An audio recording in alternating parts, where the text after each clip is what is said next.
We did win this. This is a fraud on the American public. This is fraud. This is absolute fraud. Stop that steal! Stop that steal! We want our freedom for the world! The Biden crime family stealing this election! He's stealing it! It's been 20 days of Team Trump banging their drum, declaring they've won, despite all evidence proving otherwise. We are going to continue the lawsuit here. We're going to bring a second one. And then we're going to bring a federal lawsuit. But those spurious legal challenges have been thrown out at breakneck speed. Do you think we're stupid? You think we're fools? But overnight, the nail in the coffin, a letter from Emily Murphy, a pro-Trump Republican official whose job it is to release government funds and oversee the transition of power between presidents, finally got the ball rolling. Dear Mr Biden, I take this role seriously, and because of recent developments involving legal challenges and certifications of election results, I'm transmitting this letter today to make those resources and services available to you. And with the money officially moving out of Trump's hands, he at last conceded. Well, kind of. Our case strongly continues, and I believe we will prevail.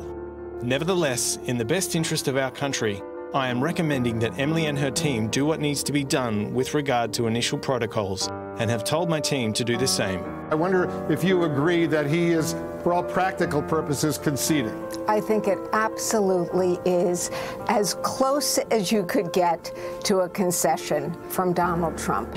Oh, nah. He later tweeted, "We'll never concede to fake ballots and Dominion."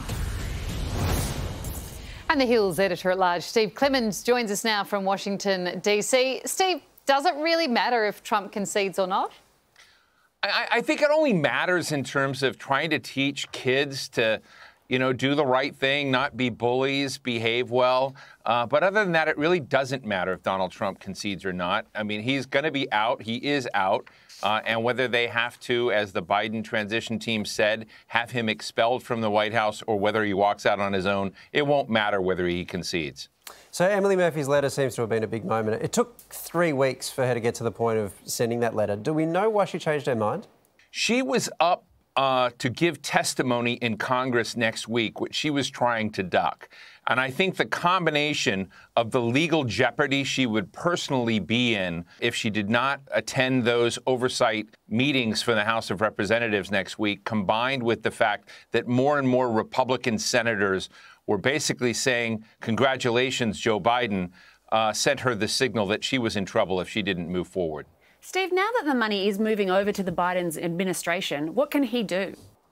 Well, the money is, millions of dollars. You can begin activating a huge team of people. They've been announcing every day more and more folks responsible for every function of government. So this is the initial process of this. This creates money and resources to do it. People look at it as a light switch. It's not a light switch. It's like taking over with the world's most complex engine. And I think that's what will begin happening now. Steve, there's a school of thought that going back, that the 9/11 attackers benefited from the Bush and Gore kind of delay. Is there a real concern in the US at the moment that America's enemies could be taking advantage and plotting while there's this power vacuum? Well, look, there's always a chance of that. We don't know something that hasn't happened yet. But the fact that no meetings had happened, that Tony Fauci's people could not meet Joe Biden's folks and discuss the various rollout plans for a potential coronavirus vaccine. There are lots of covert issues that you and I don't know about that need to be known about, that need to be passed off to responsible personnel who are cleared to know that intelligence. So there are lots of issues and programs, from nuclear, program stewardship to running every department and branch of government. That is a complex process that takes time to make a smooth transition from one team to the other. So not doing that smoothly can result in potentially dropped programs, things they didn't know about. And, China and Russia, other nations are fairly sophisticated in their own understanding of what agencies of government are doing what. And when they know better what we're doing than Biden's transition team, then we have a problem. And you can have something that was alleged as happened during the 9/11 attack. But I'm not saying that will happen. But yes, somebody could take advantage of that. Steve, thanks as always.